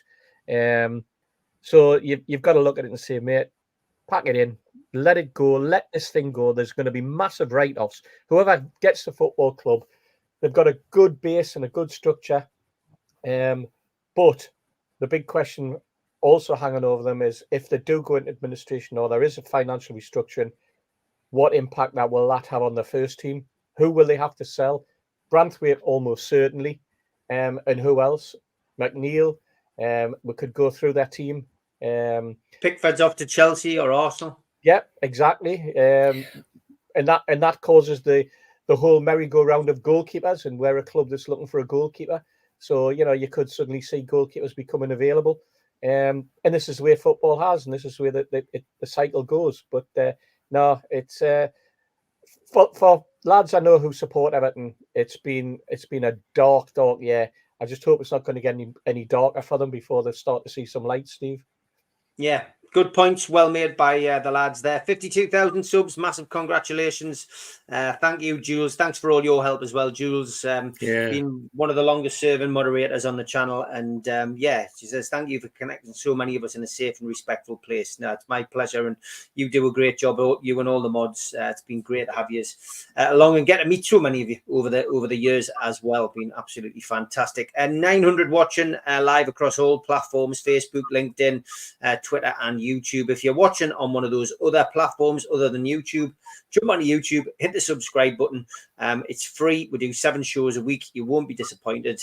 From the Amigos on a Friday, the Professionals on a Sunday, Super Mac and Gibbo. The list is endless, and get a lot of the ex-players on as well, who join the channel to give their views. So please feel free to subscribe. It is for free, and I'm sure you will enjoy it. And Steve Williamson passing on the congratulations as well. Says, watch most of your shows every week. Can't wait for the last home game tomorrow. Away the lads. Okay, it is time to turn our attention back to the game tomorrow, the final home game of the season. And we'll hand over to Toon Stato, who will give us his views on Newcastle United versus Brighton and Hove Albion.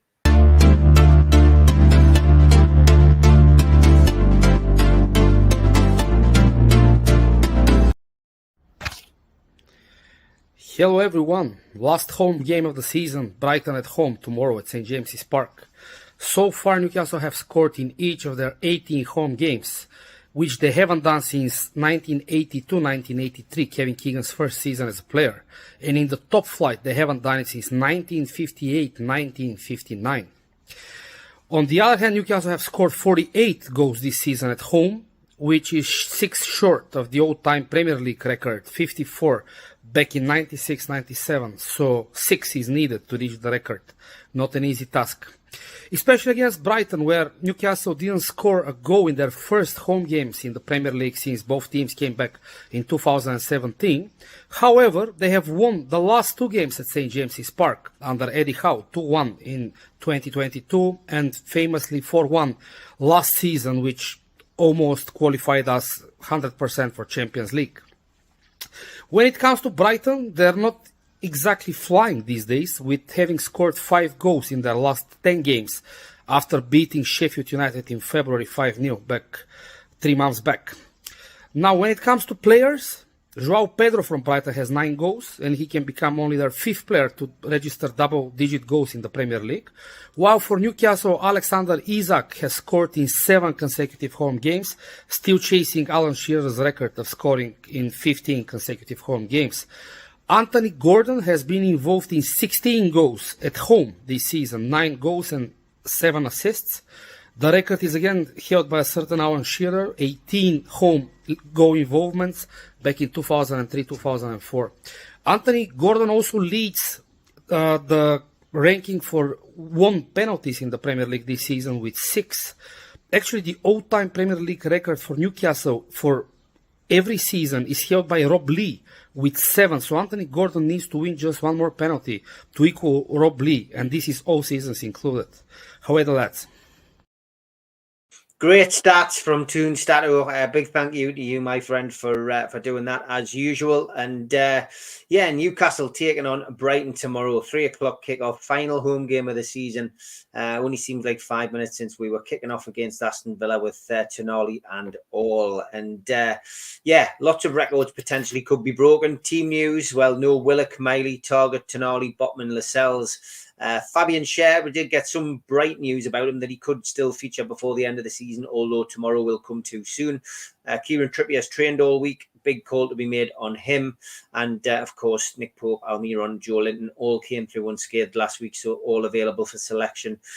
Tomorrow, Brighton are missing Ferguson, March, Hinchelwood, Estepinen, Mittema, Milner, Lallana and Van Heck all out injured. Friday, then saw João Pedro added to the list after sustaining an ankle injury in training, and he's now officially doubtful. Bit of chirurgy, or is that accurate? Who knows? He's certainly the goal scorer this season. Referee Darren England, only second game involving us this season. He took charge of the 1-0 defeat at Luton, and on VAR it is Andy Madley. Not a great set of travellers. Brighton, it has to be certain. They have a few scalps: Wolves, Manchester United, Nottingham Forest and Sheffield United. The last away win was back in February at Bramall Lane. They've lost 3 times since then and drawn twice, just scoring twice in those 5 games. So, this is a game which saw us celebrating Champions League success last season, Steve. This season, it could see us take another big step towards European qualification if we can get 3 points. Absolutely, Steve. A very, very important game tomorrow. Brighton are not the same team as they were at the start of the season. I don't know whether it was Europa League that stifled them. I don't know whether it was the chat about the manager going to Liverpool. He actually came out and said he was interested in, moving his career forward, if you like. It's interesting that in the last couple of weeks he started talking, because at that point he was starting to question the club, and now it seems to have gone the other way, and he's sort of toned all of that down. I don't know whether that had an impact. You look at their injuries there and the players that are out. Sonny Marsh, I think, has been out since September. I think he did a knee injury, and I always thought that he was a really, really good player, a player who used to torture us at times. There seem to be at a bit of a crossroads, and I think I think for them the season can't come to an end quick enough. They're stuck in that middle territory, aren't they, in the Premier League? They're there for the taking, no question about that. You look at our last 2 home games, rattling off 4 goals, playing some great football, playing with a little bit of a swagger at times. Isak absolutely on fire, as you say, 7 goals in his last 7 games. Rightly deserves to be up there with some interesting names in terms of who should be or who could be Premier League Player of the Season and Young Player of the Season.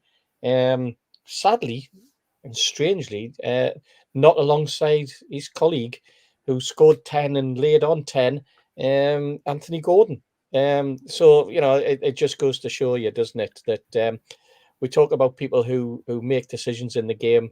I just wonder who the panel was that chose the Premier League's player and young player of the season contenders. But I suspect most of them are in the south, but that's probably for another day. We'll leave that. In fact, I'm going to leave that for the professionals and let those lads sort that one out. And I can sit back and enjoy it.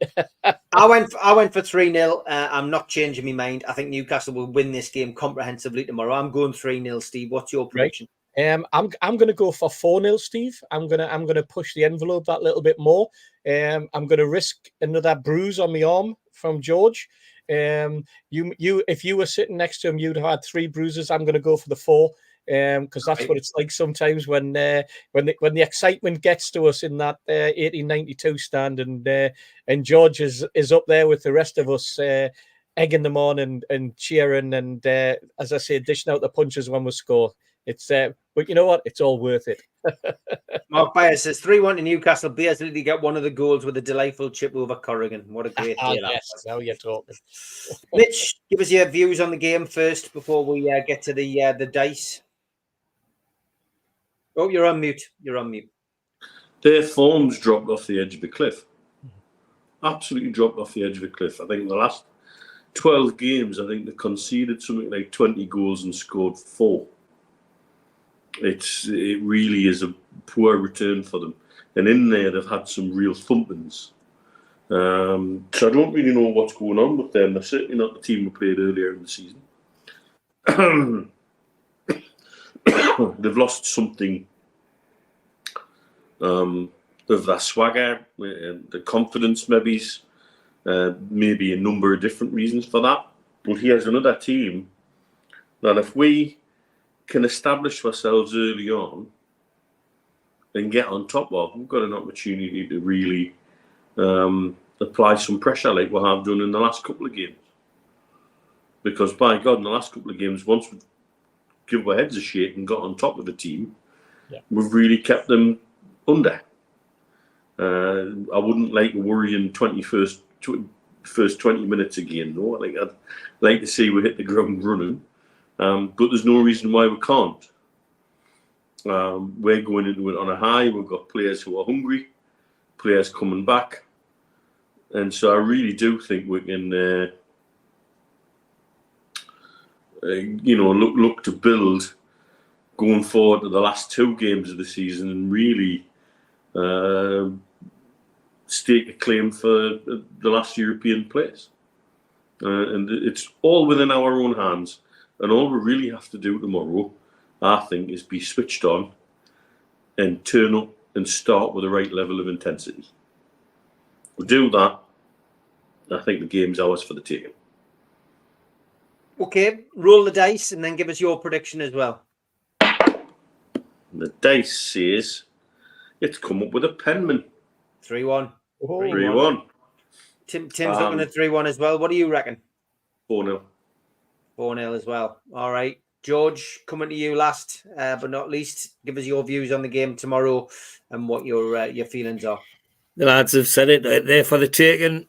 Brighton's form is not good at the moment, and even if they had a full team, I'd be disappointed if we couldn't beat them anyway.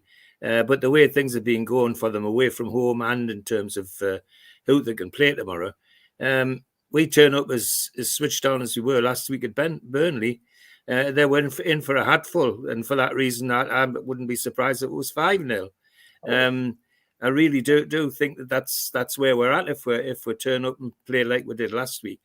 They've as Neil rightly says, they've lost their swagger. The best you could get out of Brighton when I used to watching them on the television is you'd get a football game, but they've even lost that at the moment. It just they've just gone backwards for some reason, and great for us because what an opportunity to stretch the goal difference even more against the teams that are near us.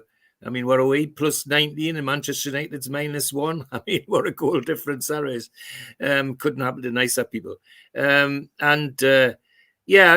don't see it being much of a problem if we turn up like we did last week, because there's just not enough in them to bother with at the moment, in my view, which is sad because they have been playing some good football, but it just seems to have disappeared for some reason. I'm sure they'll be having that inquest as well. But that inquest will start tomorrow when we wrap them 5-0, as far as I'm concerned. Oh, wonderful predictions. That's set you all off in the chat. 3-1s, 4-1s. Lots of people coming up with different score lines, but I think there's an air of positivity, especially with it being the last game as well. Okay, Michael asked this earlier. He says, do you think he'll stick with Wilson, Isak and Gordon up front, and will he drop Wilson for Murphy? It's an interesting one, because I did hope that he was going to do that last week, Steve, and he did do it. We saw the three of them up top, but Eddie's sometimes he doesn't change a winning team. Sometimes it's not wise to, but other times he picks the team. He picks the team that's fit. And he picks the team that he thinks is going to win the game, doesn't he? At the end of the day. Yeah, and it was interesting in that little conversation that he had with Gary Neville. He did mention how excited he was at seeing Isak and Wilson playing together. So I think that shows you that he's not frightened to. He didn't do it in the last couple of weeks because he had to. He didn't do it because there was no personnel. He did it with probably a lot of thought going into what was going on behind. He dropped Anderson, or put Anderson onto the bench and played Murphy, and he said he'd played him in a slightly different role. He felt as though he could do that. And I thought, when you look at the goals that were scored last week, we were back to having the ball pulled back with midfielders running on and slotting the ball in. We saw it with Bruno, and we saw it with Longstaff, and that was what he was looking for. It was very much a go down to the line, pull the ball back. We've talked about this, and I think sometimes teams look at us and they think, well, we'll sit deep, because the ball's just going to go over the top. And it's going to be Gordon who's going to pick it up in the central area, and then it's going to be over the top for Isak. But what he did this time was completely changed it and went a different route. And it shows you that we've got that versatility. We've got that ability within the squad. It shows you we've got the legs still in midfield, especially Bruno. Bruno likes to break into the box. We know that. He likes to be there. We've seen it last season when he scored some great goals, doing exactly that, with the little sort of tap back with him running forward. And Sean did it again on last Saturday. So yeah, it's there's no reason why you can't play them. That's been proved now. And you know what? There's very few teams do it. Play with two strikers. Play with your Shearer and Ferdinand style attacking force. Alan was never frightened to go down the right and put crosses in for Ferdinand and vice versa. And people might say that Wilson is more of a static striker in terms of getting the ball, holding it up and laying it off. But if you play the ball over the top and Wilson's not frightened to take the ball down left or right, and it's all about making space as well, because the game's so quick. So I would be absolutely delighted to see them, because both of them can score goals. And let's have a bit of sort of pat on the head for Wilson, who comes back after a long period out and scores like he did in the last home game after a matter of minutes. That's the quality of the man. Put the ball in the right place and he'll hit the back of the net. That's a rarity in the Premier League these days. It's a rarity right across football. But we've got two players who can do that. And if they can start to play together and complement each other's game as well as getting goals, then that's a huge plus, because I wouldn't be surprised if both of them were still there at the start of the season. A lot of people talking about Wilson not being there.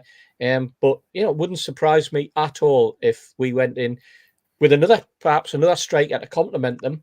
But with those two lads vying for whatever formation that Eddie wants to slot them into.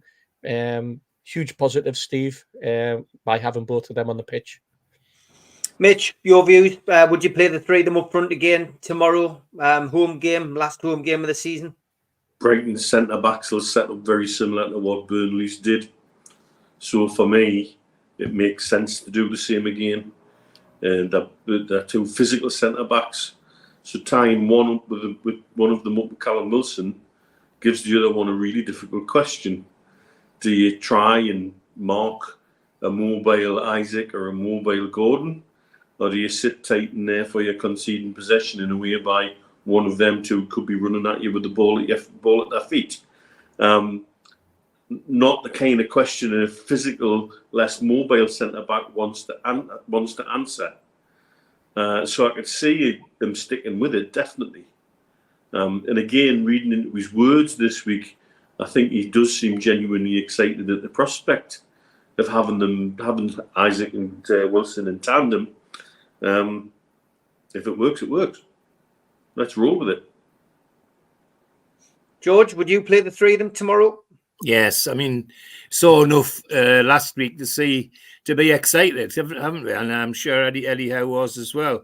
So if it was an experiment, it was a good one. I would try it again, because my knowledge of the Brighton centre backs is they're not that mobile, and that's a killer for somebody like Wilson. Because the one thing he's good at, they can be as tough and as hard as they like. Well, they'll meet the match with Callum Wilson. I mean, he always getting kicked and pushed and shoved all over the place, which is why he got that stupid injury he's just had. It was a wrestling match, not a football match. And he'll give as good as he gets and more. And his pace will frighten them. That fast over 10 yards was always an adage when I played. It's still the same now. The quickest over 10 yards and you frighten the opposition to death. Well, Callum Wilson still got that in his legs when he's fit. So, yes, I would be risking them again. Last week also, I don't know whether If Eddie Howe's going to try and do something special with Murphy like he did with Joe Linton, because the position he played last week, he's positional and he's running for Longstaff's goal where he combined with Wilson. And Wilson's takedown, by the way, for that goal was absolutely first class. He couldn't get better. Murphy ran into the space and laid it back for Longstaff to slide home. I'm wondering if Eddie Howe's seen something in Murphy that they've been trying in training, because he looked a different player for a while last week. But yes, yeah. all three would play for me, no doubt about it. Yeah, Murphy and Longstaff deserve special praise for last week, to be fair. I was delighted to see Longstaff get that goal. I really was. And the way that Murphy played, 2 assists, and, he's been an unsung hero, Murphy. He stepped up to the cause, and we missed him when he was injured. I think that's the biggest tribute I can pay to him. But you know what? From my point of view, they've all been heroes this season. And like I said at the start of the programme, no matter whether we're finished 5th, 6th, 7th or 8th this season, I'm mightily proud to be a Newcastle fan this season. And we didn't get to a cup final. We didn't get the cup draws. We give it a good go in the Champions League. It's been we will be obviously over the course of the next few weeks be reflecting on the season. But well done to the lads. There's been some good stuff. I want to finish with this, lads. First of all, Nicholas, I did like this. He goes, if Klopp gets a yellow card at Villa, he'll be banned for his last game. Wind him up, lads. That's brilliant. That is brilliant. We've got so many questions. David Vetch is a great one. He wants to know about the sponsorships. I'm gonna finish on that, because that's a good one. The questions about Mike Ashley and the questions about the director of football, let's focus on that on the professionals on Sunday. We'll keep those stories for then. I'm sure there'll be a little bit more information on that. But yeah, why do you think PIF, Saudi Airlines, eFormula, Seller and Julius Bear are doing driving a racing car into Newcastle, says David. And Kevin Chilvers, congratulations on your new job, mate. Fully deserved. He says, what are the lads' thoughts on the Saudi Formula E and UFC collaboration released yesterday? Steve, what's your views on it? It's an interesting one, because Formula E, obviously, it's electric cars. It's not, from an environmental point of view, it's not your petrol engine, it's not your diesel. Something that would be another stick for people to hammer us over the head with if it was Aramco. But Aramco invest an awful lot more money in alternative energies than people imagine. And I think that's probably something that is just hovering around in the background with everything that's happening in Saudi at the moment. And I think that we all know that's what sponsors are for. They use the club that they're putting the money into to generate interest in some of the other aspects of their business, and it could well be that. Saudi, obviously, they don't even fly into Newcastle. but Yeah. they're a global airline. You don't necessarily have to fly into Newcastle to be a global airliner, to be out there and have your name in lights, because football's turned into an international game. The Premier League is the most watched league in the world, and that's why Saudi will want to be involved with a company like Newcastle United, and that's why they are involved. And I can see that growing. I can see other aspects of companies that PIF are involved in, either wholly or as subsidiaries to, or as investors in, getting involved in Newcastle United in the near future. I think that there's an awful lot going on behind the scenes at Newcastle at the moment. A lot of talk, a lot of discussion. I think there's probably a little bit of a post-mortem taking place right now, where people are asking questions about things like we're injury crisis and things like that. What we're going to do next season. I think that there are people within the club who are asking the sponsors and asking the owners, what are your plans for next season? How do you want us to progress? What are we going to do? And I think this is the sort of thing that every football club does at the end of every season. But I think that with Newcastle United, we are really excited and really looking forward to what next season can bring. And I think there'll probably be messages coming out of the football club in the next couple of weeks, both with sponsors, both with the new kit. I wouldn't be surprised if we had new training kit sponsors. I wouldn't be surprised if announcements were going to be made about the training ground and about sponsorship for the ladies team moving into the championship, because they're now one step away from being in the Women's Super League. And I think that's probably something that Amanda will be pushing and attaining the girls to achieve next season. Pressure on them, by the way, to do that. And then once they get up there, it's a different ball game again. But no, I think that there's ways and means of promoting yourself. And I think what they've done with the car was just an excellent way to show that Formula E does happen. It is a big thing. They do sponsor Formula E teams. It's something different to F1, but for some people just as exciting. And to have a car like that flying around the city as an advert for the company, but linking it to Newcastle United is a huge positive. I think we'll be surprised by some of the adverts that come out from Adidas in the next few weeks, and I think there'll be a huge Adidas presence as well in the town between now and the start of the season, Steve. And it's all positive. This is all positive.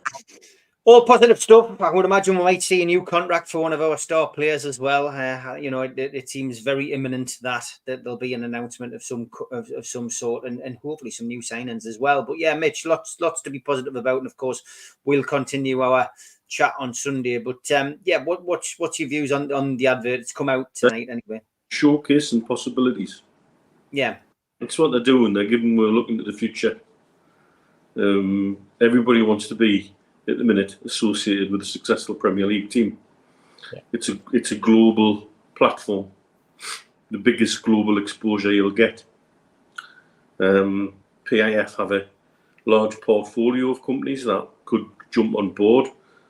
Related party contracts negotiated, obviously, but there are also non-related parties there, like Saudi, like Julius Baer, who could bring their own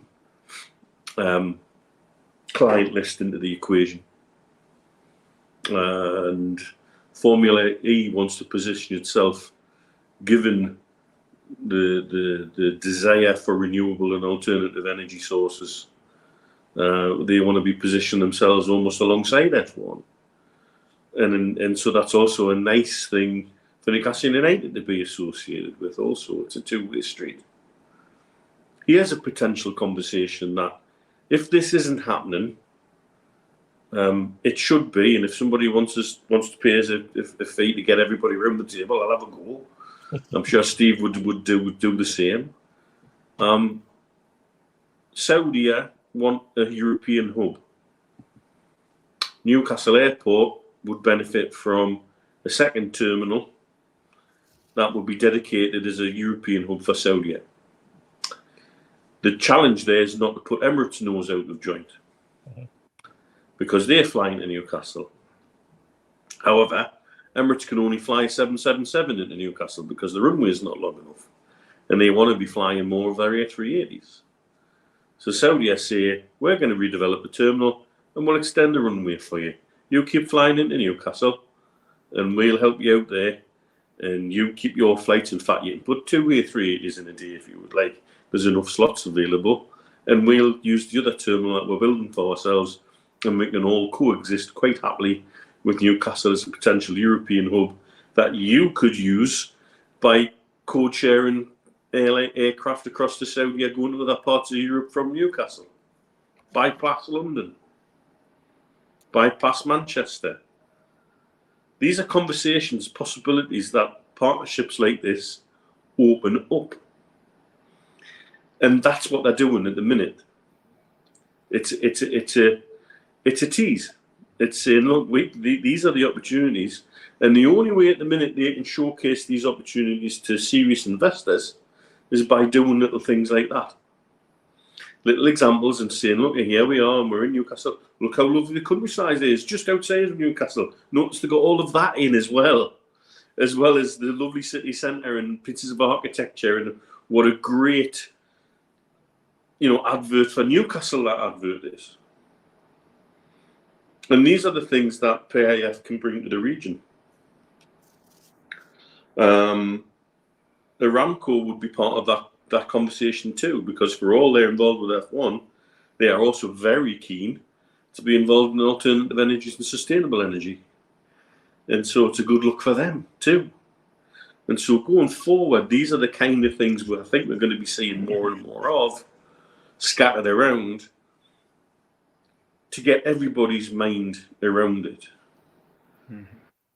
If everybody remembers when Mike Ashley and our friend Derek says it was Sports Direct Arena, but we're just showcasing it as an example.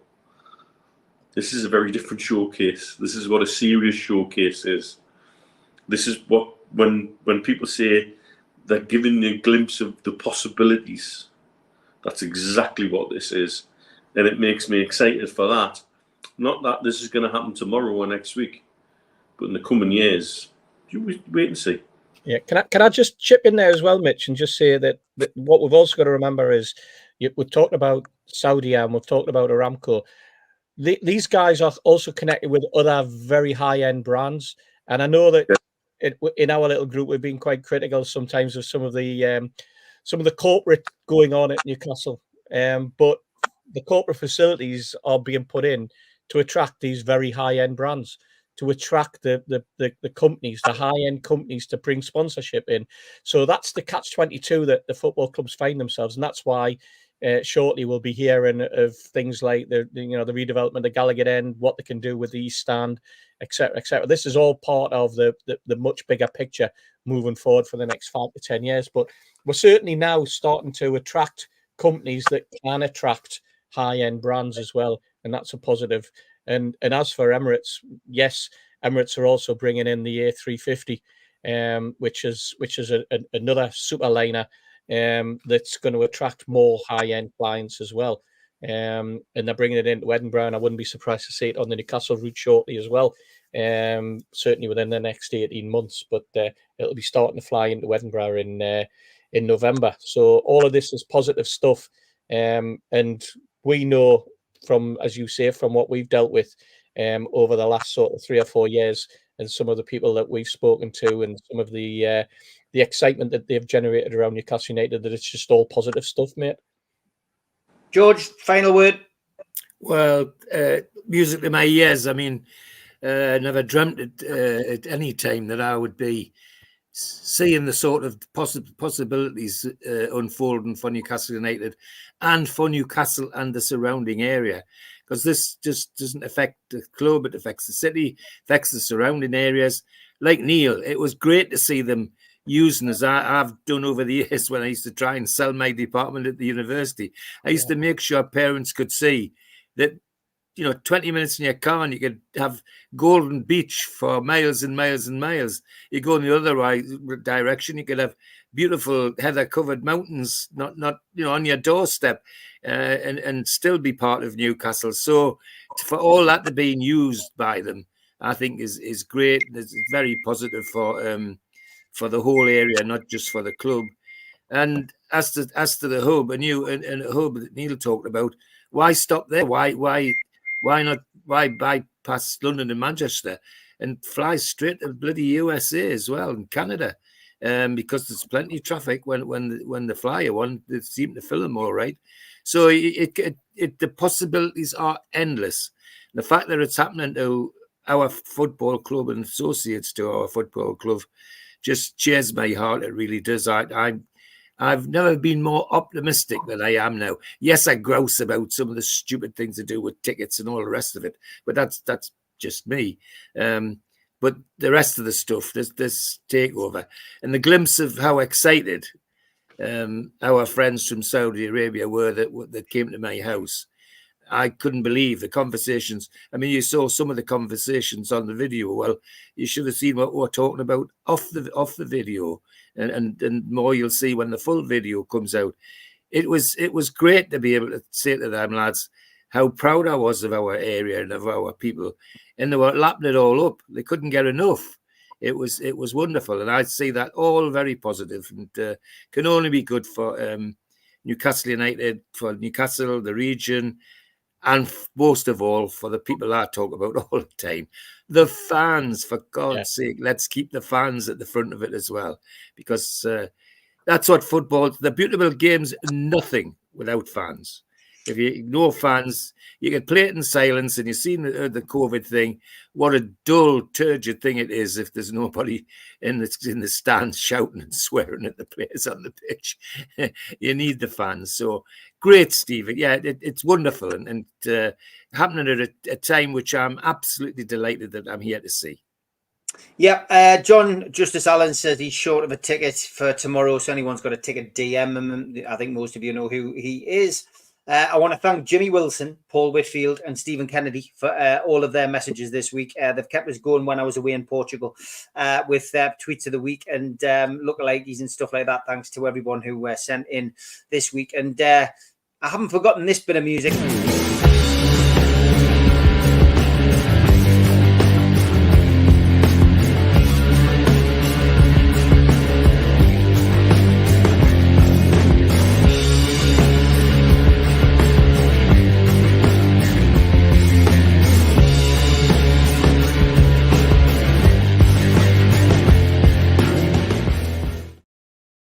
The day I met, where we ask you to send in photographs of you meeting somebody from Newcastle United, past or present. And here is a great photo from Ryan Donnelly with his son going to monster trucks and bumped into this star. The boy was made up. So there we go. Alexander Isak on his way to the monster trucks thing, which didn't get much good publicity. It has to be said this week. And we do like to finish, as always, as well, with a little bit of a laugh from the Northeast snooker legend, Elliot Slesser.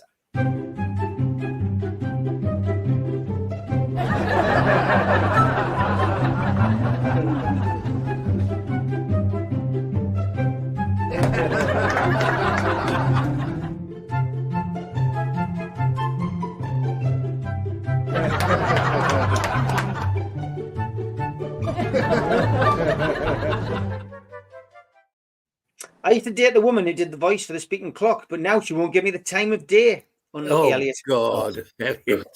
Unlucky, unlucky Elliot. Thanks to everybody watching. We hit 950 tonight, which was fantastic. Watching live, Facebook, LinkedIn, Twitter. Well worth doing it every now and then. Over 500 watching on YouTube alone. It means that there was 450 watching elsewhere. If you're watching on one of those other channels, please get on your YouTube channel and just hit the subscribe button. We're up to 52,003 now. Thanks to everybody for helping us hit the 52,000. And look, from our perspective, those of you who listen on podcasts, even I know it's Spotify and Apple Music, etc. People can listen on there. Even if you don't listen on YouTube, hit the YouTube subscribe button. It helps us out massively. Keeps us supporting and keeps the show going. Been a great show. Thanks to George. Thanks to Mitch. Thanks to Steve. Enjoy the match tomorrow. I'm back 10 o'clock in the morning with Those Were the Days with George. And then I think we're back at around 6:30 on Sunday. I'll double check that and stick up the link later on with Stu and with Neil. You're nodding away there, Mitch. I couldn't remember, but yes, there was in the haze of alcohol on that lovely golf weekend. I'm not surprised, mate. I remember 6:30 being the time. So 6:30 Sunday for the professionals for an hour and a half look back at the game and for you to ask the lads questions. Take care, lads. Have a great weekend. All the best. Thanks, everybody. Good night. Everybody. Have a chat at the food bank tomorrow. Come and see where